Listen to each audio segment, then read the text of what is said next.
Hello les gens. Alors on va aller droit au but. J'ai fait un rêve. Faut absolument que je vous raconte.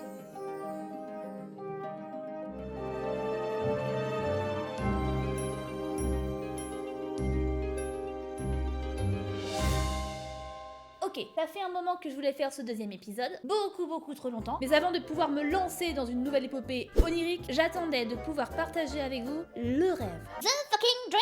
Vous savez parfaitement de quel genre de rêve je parle. Vous savez ces rêves-là qui te laissent un sentiment de... Au réveil. Ouais. Franchement, vous n'êtes pas prêts. Même moi, quand je me suis réveillée, j'étais pas prête. Alors, tout commence de façon instantanée.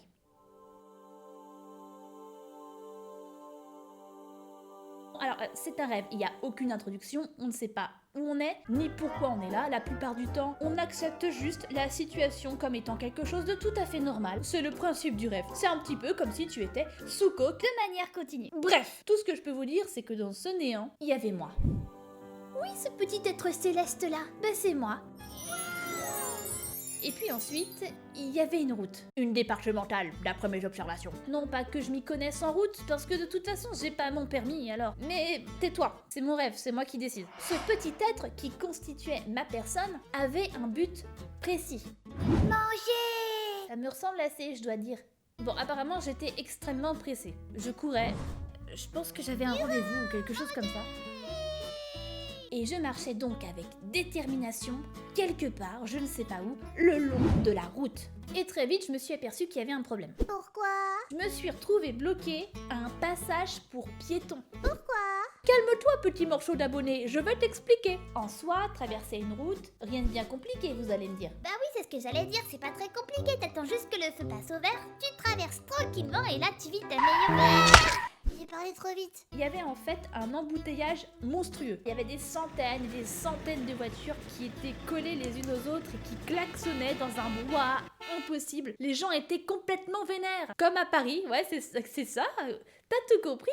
Il y avait littéralement des dizaines de gens qui vociféraient dans leur voiture. Vociférer, oui, j'ai dit ce mot. Et quand je vous parle de gens, vous normal dans vos petites têtes, vous pensez à ça.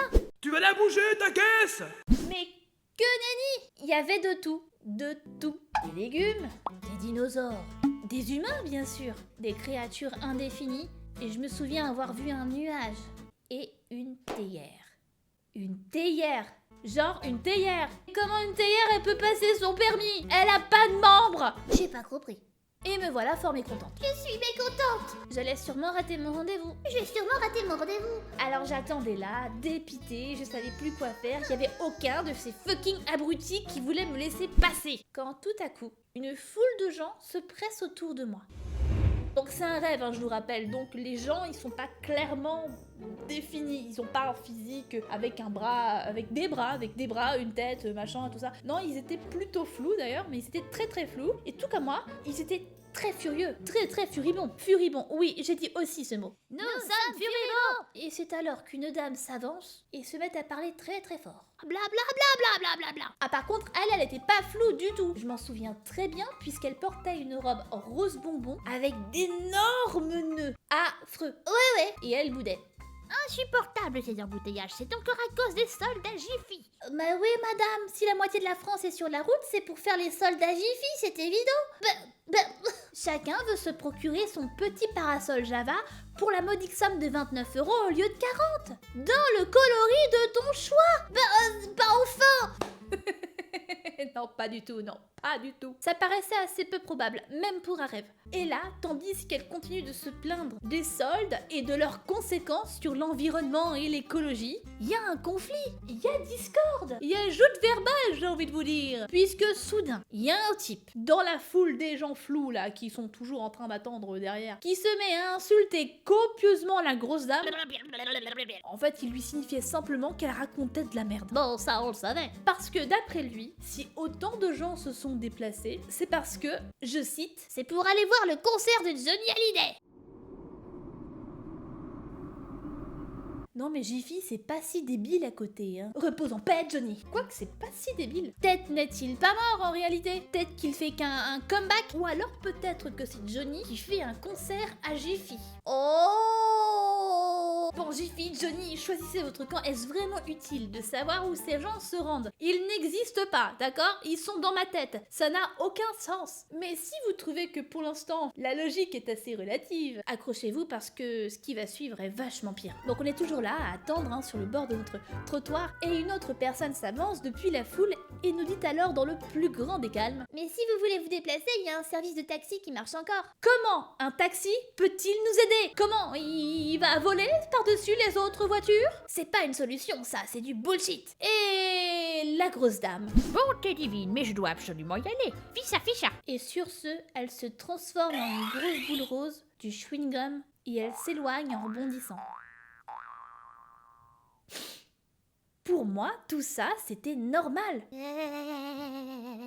je vous vois venir là avec vos...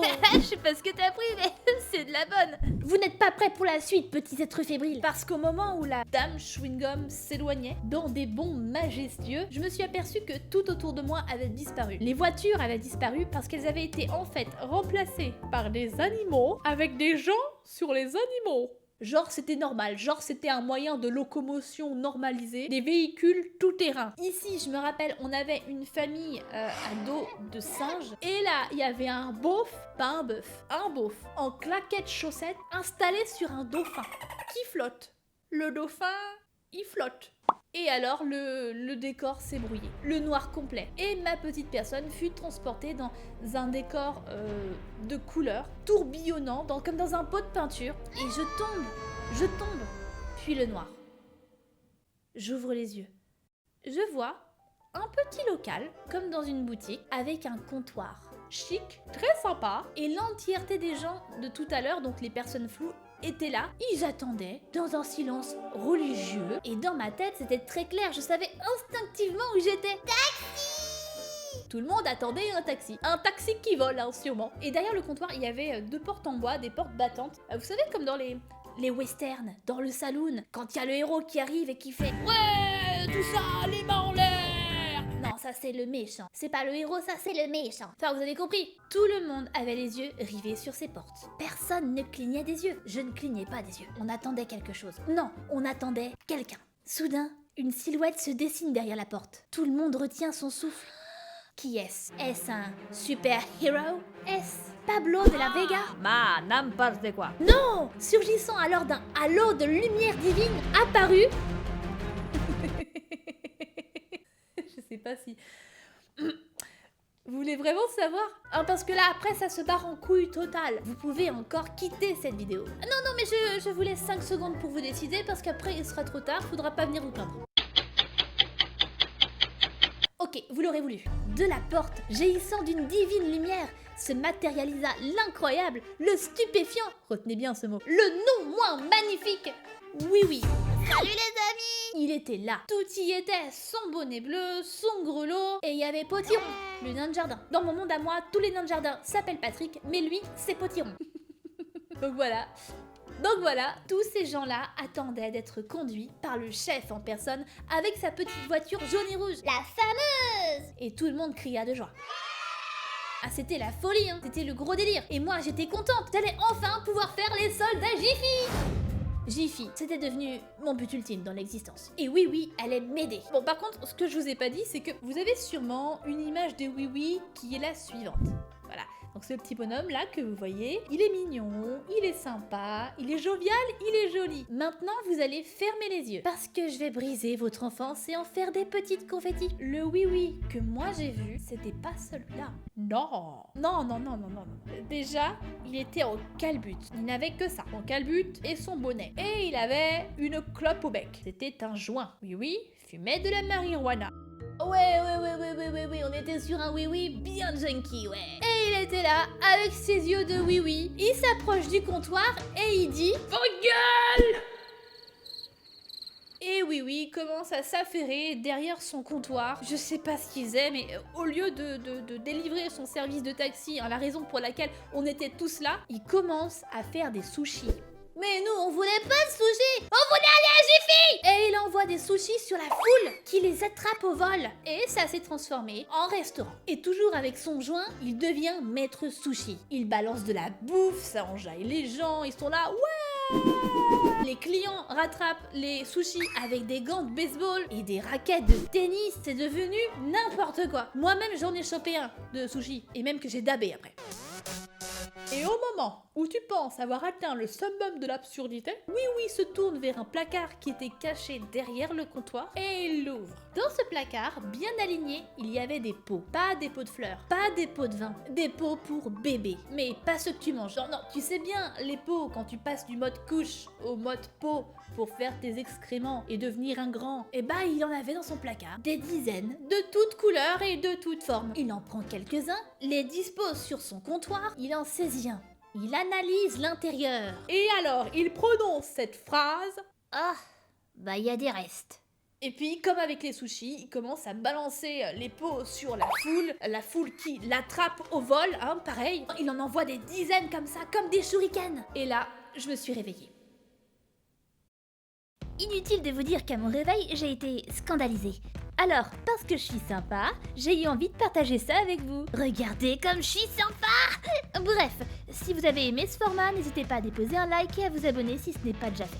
Ah oui, aussi, pas d'inquiétude, je n'ai pas oublié tous ceux qui ont bien voulu me faire part de leurs rêves dans les commentaires de la vidéo précédente. Je pense à vous. Et en attendant, prenez soin de votre rogne et on se retrouve bientôt dans une nouvelle fabrique à rêves. Allez, bisous!